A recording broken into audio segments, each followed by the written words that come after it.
Hello दोस्तों, स्वागत है आप सभी का आज के इस वीडियो में। दोस्तों आज के इस वीडियो में हम लोग बात करने वाले हैं क्लास 9th के मैथ में जो चैप्टर है पहला संख्या पद्धति, ठीक है। उसी में जो आपका प्रश्नावली है 1.1, ठीक है, उसी को हम लोग इस वीडियो में हल करने वाले हैं। तो देखिए यहाँ पर हमने जो प्रश्नावली है 1.1 उसका हमने पहला प्रश्न यहाँ पर नोट कर लिया, ठीक है। अब देखिए इस प्रश्न में क्या कहता है कि क्या शून्य एक परमेय संख्या है, क्या इसे आप पी अपन क्यू के रूप में लिख सकते हैं, जहाँ p और q एक पूर्णांक है, ठीक है, और q नॉट इक्वल टू 0, ठीक। तो सबसे पहला कि इस प्रश्न के कहने का क्या मतलब है ये बात मैं आपको बताता हूँ, ठीक है। तो कह रहा है कि शून्य को क्या हम बटे के रूप में लिख सकते हैं, ठीक है। और उसके साथ ही साथ इसमें कह रहा है यहाँ पर कि इसका जो नीचे वाला है q, ठीक है, यहाँ पर देख सकते हैं कि q जो है ये कभी भी 0 नहीं होना चाहिए, ठीक है। अब देखिए परमेय संख्या का मतलब होता है कि ऐसा कोई संख्या जिसको हम बटे के रूप में लिख सकते हैं, ठीक है। और उसका जो हर होता है, ऊपर वाला अंश नीचे वाला हर, ठीक है, उसका जो हर होता है ये कभी भी 0 ना हो, ठीक। जैसे मान लेते हैं कि 2 बटे में अगर कहीं पर 5 लिखा हुआ है, ठीक है, तो ये ऊपर वाला p हो जाता है, नीचे वाला q हो जाता है, ठीक है। तो इस q का मान कभी भी 0 नहीं होना चाहिए, ठीक है। वो सभी आपके जो भी संख्या होगा, ठीक है, वो आपका एक परमेय संख्या के रूप का हो जाएगा, ठीक है। तो ये चीज़ होता है। तो वही हमें बताना है कि क्या 0 भी एक परमेय संख्या है। तो सिंपल है, तो यहाँ पर हम लिख देते हैं हल और इसको एक्सप्लेन कर देते हैं, ठीक है। तो देखिए ये है 0, ठीक। अब गणित का एक नियम होता है जिसमें कहा जाता है कि कोई भी संख्या हो, ठीक है, उसके नीचे अगर कुछ भी नहीं है तो वहाँ पर हम 1 ले सकते हैं, इस तरीके से, ठीक है। तो ये हो जाएगा, तो p की जगह पे 0 है और q की जगह पे 1 है, तो इस तरीके से ये क्या आ जाएगा, 0 एक परमेय संख्या है। बस इतना ही चीज़ है, ठीक है। और बता देंगे कि यहाँ q के जगह पे 0 नहीं है, ये बात हम बता देंगे। क्लियर हो गया, ठीक है। यहाँ पर बता देंगे कि अतः शून्य एक परिमेय संख्या है, परिमेय संख्या है। बस क्लियर हो गया, इतना आसान था, ठीक है। अब आइए दूसरा क्वेश्चन। अब देखिए यहाँ पर हमने क्वेश्चन नंबर दूसरा ले लिया, ठीक है। तो देखिए इस प्रश्न को हम ट्रिक से भी हल कर सकते हैं, ठीक है। और इसका एक नियम होता है, एक फॉर्मूला होता है, ठीक है। फॉर्मूला से भी इसको हम हल कर सकते हैं, ठीक है। अब देखिए ट्रिक में समस्या क्या है, ये जो ट्रिक है ये हर जगह काम नहीं करेगा, ठीक है। लेकिन जो फॉर्मूला है ये चाहे जैसा प्रश्न हो, ठीक है, हर जगह काम करेगा, ठीक है। तो इसलिए ट्रिक से ज़्यादा फॉर्मूले पर हमें ध्यान देना है अभी, ठीक है। तो इसमें देखिए सबसे पहला चीज़ कि हम ट्रिक और कॉन्सेप्ट, ठीक है, फॉर्मूला दोनों बताए थे, ठीक। तो देखिए पहले समझते हैं फॉर्मूला से, ठीक है। तो देखिए फॉर्मूला हमारा क्या होता है, फॉर्मूला हमारा होता है कि जब आपको इसमें कितना 6 परमेय संख्या बताना है, ठीक है। तो जब पहला परमेय संख्या बताएंगे तब इसके लिए फॉर्मूला हो जाता है कि a प्लस में b माइनस का a बटे में n प्लस 1 और इसके साथ में गुणा कर लेगा कैपिटल N, ठीक। ये होता है फॉर्मूला, ठीक है। तो इसमें सब कुछ सेम रहता है, बस बदलता है। तो जब दूसरा निकालेंगे तो यहाँ 2 लिख देंगे और यहाँ पर 2 लिखेंगे, ठीक है। जो चीज़ यहाँ रहेगा वही इस कैपिटल N के जगह पे रहेगा, ठीक है। तो आ जाइए यहाँ पर पहले a का मान निकाले, तो ये a है, ये b है, ठीक है। तो a बराबर में है 3, b बराबर में है 4, ठीक है। और n, स्मॉल n क्या है, यही वाला है, ठीक है। ये 6 हमें बताना है ना, तो स्मॉल n की जगह पे रखेंगे, स्मॉल n की जगह पे 6 रख देंगे, ठीक है। कैपिटल N, तो कैपिटल N ये बदलता रहता है, ठीक है। तो पहला हमें बताना है तो यहाँ पर 1 रखेंगे, ठीक। तो देखिए आप फॉर्मूला पर रख देते हैं सब मान। तो एक मान है 3 प्लस में b माइनस 1, ठीक है, b माइनस का a, तो 4 में से ये वाला घट जाएगा, ठीक है। तो कितना हो जाएगा आपका 1 हो जाएगा। इसके जगह पे तो पहला निकाले हैं तो गुणे में 1 हो जाएगा। यहाँ पर n के जगह पे 6, ये वाला 6 और 1 7, ये हो जाएगा। बस हर बराबर कर देंगे, सिंपल आंसर हो जाएगा। तो यहाँ पर 1 रख के 7 से ऊपर नीचे गुणा करा देंगे, ठीक है। तो 7 तरीका 21, 21 नीचे हो जाएगा 7, बीच में प्लस है, 1 बट्टे में हो जाएगा 7, तो ये हो जाएगा 22, तो 22 बट्टे में 7 निकल गया पहला, ठीक है। आ जाइए दूसरा निकाल लेते हैं। a2, तो a की जगह पे 3 रहेगा, ठीक है। और प्लस में अब इसके जगह पे 1 ही रहेगा। हमने बताया था कि n जो यहाँ रहेगा वही कैपिटल N की जगह पे रहेगा, तो यहाँ पर 2 हो जाएगा, बटे में वही 7 रहेगा, ठीक। हर फिर से बराबर कर लेंगे, तो जब हर बराबर करेंगे तो कितना हो जाएगा, तो फिर वही 7 रहेगा 21, 21 बटे में 7 और प्लस में अब 2 बटे में 7 हो जाएगा, ठीक है। तो ये हो जाएगा 23/7, ये हो गया दूसरा, ठीक है। तीसरा निकालना है तो बस फटाक से कर दीजिए। तो यहाँ मान रख देते हैं, ठीक है। तो यहाँ पर हो जाएगा 3 प्लस में 1/7, ठीक है। यहाँ पर इसका मान 1 आया था, 1 रख दिए। अब इस कैपिटल N तो यहाँ पर 3 है, तो गुणे में हो जाएगा 3, फिर से वही चीज़। तो यहाँ पर 7 तरीके 21, 21/7 प्लस में 3/7 हो जाएगा 24/7, ठीक है। इस तरीके से A4 निकालेंगे, इसी तरीके से निकालना है, ठीक है। तो 3 प्लस में यहाँ पर 1/7, चौथा निकालना है तो 4 से गुणा कर देंगे, तो 7 तरीके 21, तो ये हो जाएगा 21/7 हो जाएगा, प्लस में ये 4/7 हो जाएगा, ठीक है। तो ये हो जाएगा 25/7।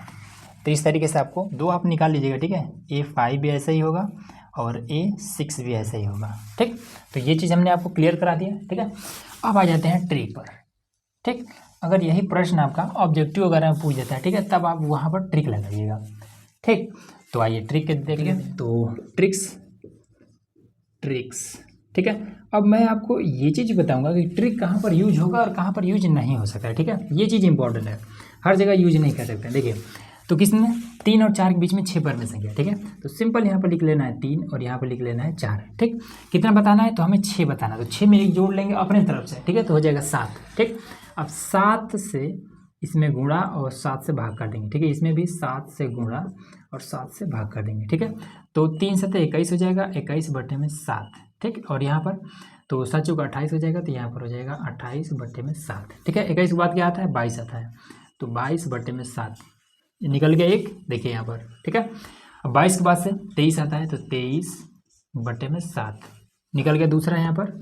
उसके बाद से आता है 24/7 निकल गया ये वाला। उसके बाद से आता है 25/7 निकल गया। इस तरीके से आ जाएगा 26, फिर 27 और 28 यहाँ पर दिया ही है। तो ये होता है ट्रिक, ठीक है। अब बात आती है कि ट्रिक कहाँ पर यूज नहीं होगा, ठीक है। तो देखिए, ट्रिक जहाँ पर संख्याओं के बीच में गैप अधिक होगा, जैसे मान लेते हैं कि 3 है, उसके बाद से 4 है, ठीक है। तो 3 और 4 के बीच में अंतर कितने का है, तो 1 का ही अंतर है, ठीक है। दोनों को घटाएंगे तो 1 ही आएगा ना। तो जहाँ पर अंतर 1 का हो, ठीक है, वहीं पर ये वाला ट्रिक अप्लाई करेंगे, ठीक है। बाकी और कहीं पर भी इस ट्रिक का यूज नहीं होने वाला है, ठीक है। हर जगह आप इसका यूज नहीं कर सकते हैं, ठीक। तो ये बात आपको एकदम से ध्यान में रखना है कि जहाँ पर दोनों संख्याओं के बीच का अंतर 1 का हो, वहीं पर ये वाला ट्रिक अप्लाई करेंगे, बाकी कहीं पर भी यूज नहीं होगा, ठीक है। उसके लिए आप इस फॉर्मूले का यूज करिएगा, ठीक है। जहाँ पर मान लेते हैं कि 3 4 दिया है, ठीक है, 5 और 6 दिया हो, यहाँ पर यूज हो जाएगा, ठीक है। लेकिन वही अगर 5 और 7 दे दे, यहाँ पर यूज नहीं होगा। तो इसलिए ट्रिक हर जगह काम नहीं करेगा, ये वाला इंपॉर्टेंट है, ठीक है। तो ये भी क्लियर हो गया। अगला क्वेश्चन देखिए। अब देखिए, यहाँ पर हमारे पास क्वेश्चन नंबर है तीसरा, ठीक है। तो तीसरा, इसमें भी अंतर 1 का ही है, ठीक है। देखिए, हर बराबर है इसका, ठीक। 5 ये भी, 5 ये भी है। अब ऊपर वाले को अगर आपस में घटा दें तो 1 ही आएगा, ठीक। तो इस पर भी हम ट्रिक लगा सकते हैं, ठीक है। तो सबसे पहले क्या करते हैं कि मैं आपको फॉर्मूला यूज करके बताता हूँ, ठीक है। तो फॉर्मूला के लिए कैसे करेंगे, तो सबसे पहले लिखेंगे हल। फॉर्मूला हमारा क्या होता है कि पहला जब ज्ञात करना होता है तब हम लिखते हैं कि a, ठीक, और प्लस में b माइनस का a बटे में स्मॉल n प्लस का 1 और ये कैपिटल N। इतना क्लियर हुआ। a हमारा कौन है, a हमारा है 3/5। b हमारा कौन है, तो ये है हमारा 4/5, ठीक है। ये 5 है, 5, ठीक है। हमें क्या बताना है, हमें b माइनस ए, तो हम साइड में इधर निकाल लेंगे, ठीक है। तो b माइनस का a निकालने के लिए, तो b कौन सा है, ये 4/5 माइनस का a, तो ये 3/5, दोनों का हर बराबर है, घटा देंगे, 1/5 आ जाएगा, ठीक है। ये इतना क्लियर हुआ। अब इसके बाद से n+1, ठीक। तो n स्मॉल n हमारा कितना है, 5 है, यही वाला। तो ये हो जाएगा 5, बाकी इसके जगह पे यही वाला रखेंगे, ठीक है। पहला निकालेंगे तो 1 रखेंगे, दूसरा निकालेंगे तो 2 रखेंगे, बस फटाफट हल कर देते हैं। तो ये है हमारा 3/5 प्लस में ये हमारा कितना है यहाँ पर, ठीक। तो ये हो जाएगा 1/5 5 और गुणे में इसके जगह पे 1 रखेंगे तो 1 का कोई मतलब नहीं है नीचे हमारा, तो यहाँ पर हो जाएगा 5 और 1 6, ये हो जाएगा। ठीक है, अब इसको तो सबसे पहले 3/5 इसको ऐसे लिख लेते हैं। ठीक है, और इसका इसमें गुणा करेंगे तो ये हो जाएगा 1/5 रह जाएगा और बटे में 6 है। ठीक, अब इस 6 के देखिए ये दोनों तो साथ में जोड़ा है, ये सिंगल है तो सिंगल है तो इसको डबल करिए, नीचे 1 लगा सकते हैं तो हमने लगा दिया। ठीक है, अब क्या कर देंगे तो ये 3/5 को ऐसे रख लेंगे और इसको क्या करेंगे एक बार लिख लेंगे कि 1/5 लिख लेंगे और इसको पलट के लिख देंगे, 1 ऊपर चला जाएगा 6 नीचे आ जाएगा, ये तरीका होता है। ठीक है, जब इस तरीके से 4 मामला आ जाए तो इस तरीके से करते हैं।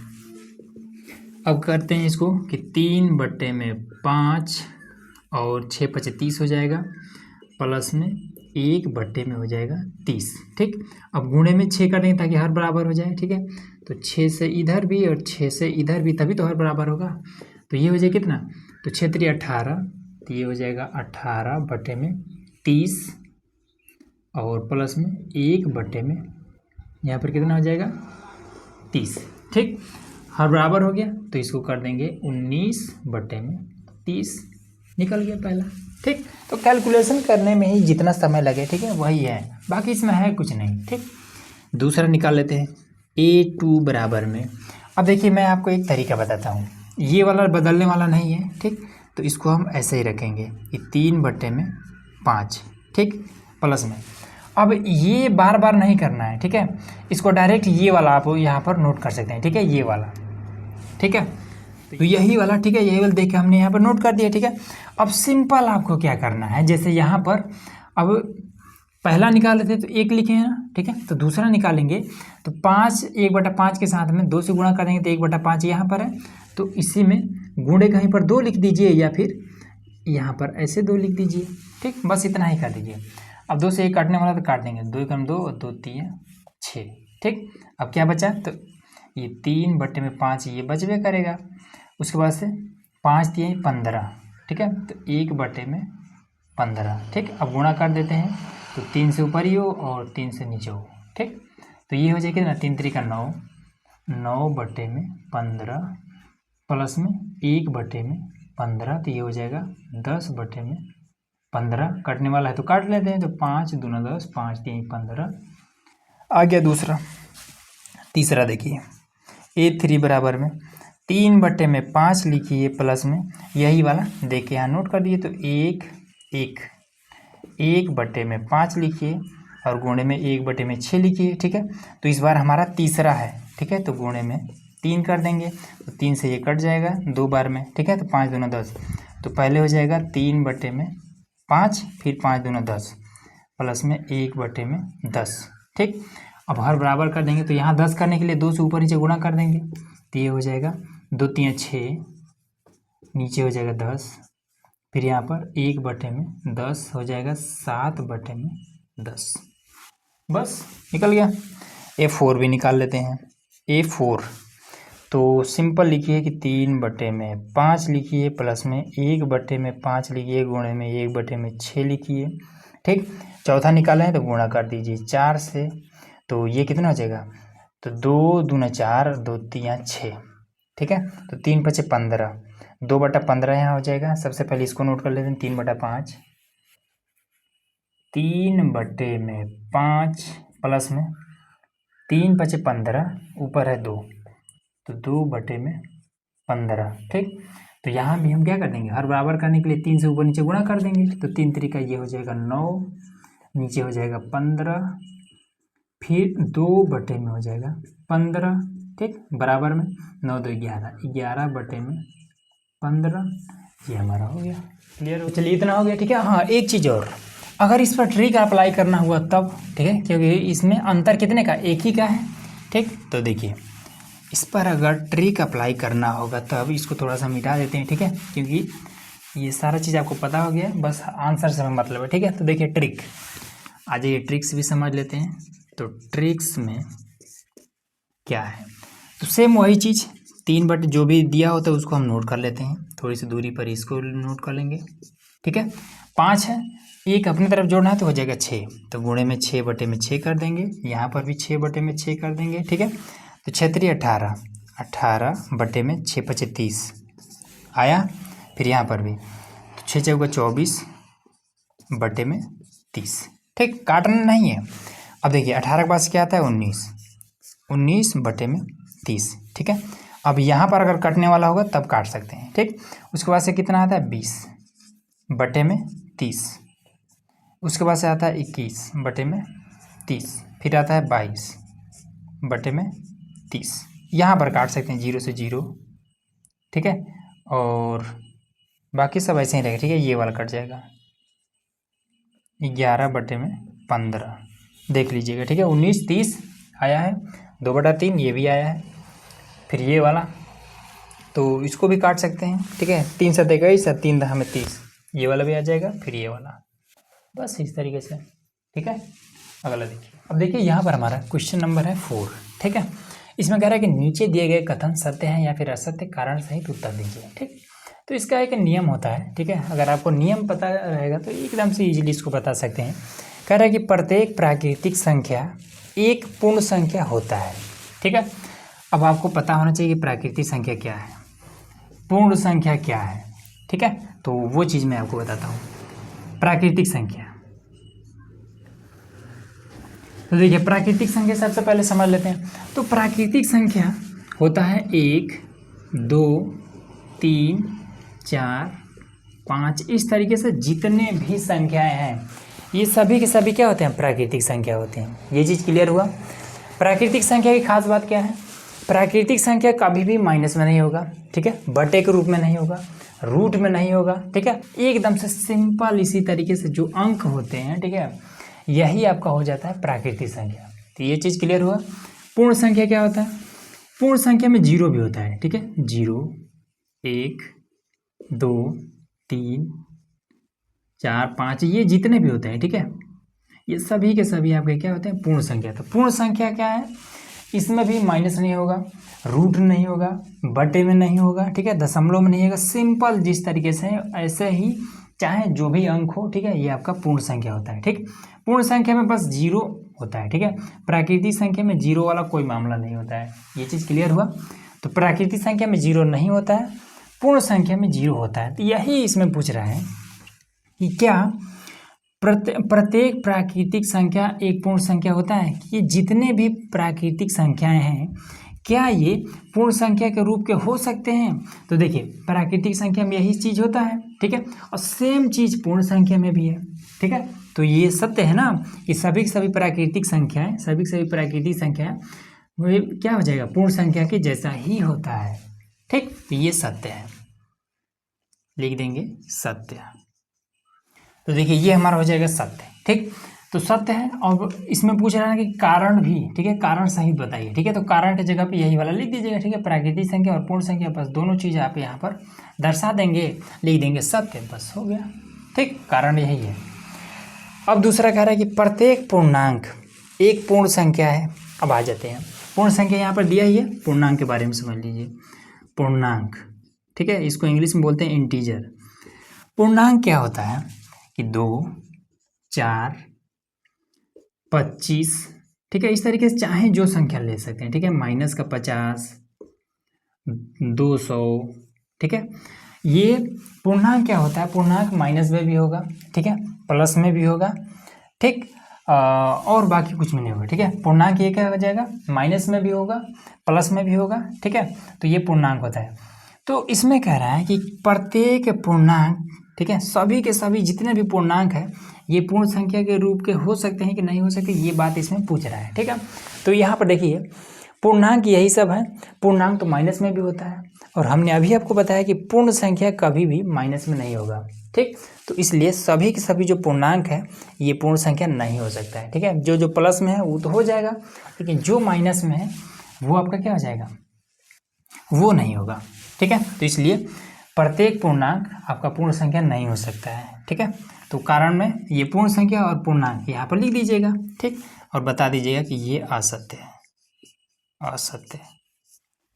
क्लियर हुआ। तीसरा कह रहा है कि प्रत्येक परिमेय संख्या एक पूर्ण संख्या है। अब परिमेय संख्या के बारे में समझते हैं। परिमेय संख्या, परिमेय संख्या परमेय संख्या क्या होता है, परमेय संख्या बटे के रूप में भी होता है, ठीक है, 2/3, 5/3, ठीक है। कहीं पर अगर 2 लिखा है ये भी परमेय संख्या है, 0 लिखा हुआ ये भी परमेय संख्या है, ठीक है। अब इसमें देखिए परमेय संख्या एक पूर्ण संख्या है, प्रत्येक परमेय संख्या, तो जो ऐसे सिंपल लिखा हुआ है ये तो ठीक है, ये आपका पूर्ण संख्या है, ठीक है। पूर्ण संख्या में 0 भी आता है तो ये 0 भी है, ठीक है। परमेय संख्या ये माइनस में भी हो सकता है, ठीक, परमेय संख्या माइनस में भी हो सकता है, तो इसलिए सभी के सभी जो परमेय संख्या हैं ये पूर्ण संख्या नहीं हो सकता है, ठीक है। क्योंकि अगर जो नॉर्मल इस तरीके से 2 है 0 है ये तो हो जाएगा, ठीक है, लेकिन जो बटे में हो गया माइनस में हो गया ये नहीं होगा, ठीक। तो यहाँ पर बता दीजिएगा परमेय संख्या और साथ में ये वाला पूर्ण संख्या लिख दीजिएगा और यहाँ पर बता दीजिए कि भाई साहब ये असत्य है, असत्य। बस इस तरीके से ये पूरा प्रश्नावली आपका समाप्त हो गया, ठीक है, आसान था बिल्कुल। तो चलिए मिलते हैं नेक्स्ट वीडियो में। वीडियो अच्छा लगा तो चैनल को सब्सक्राइब जरूर करिएगा।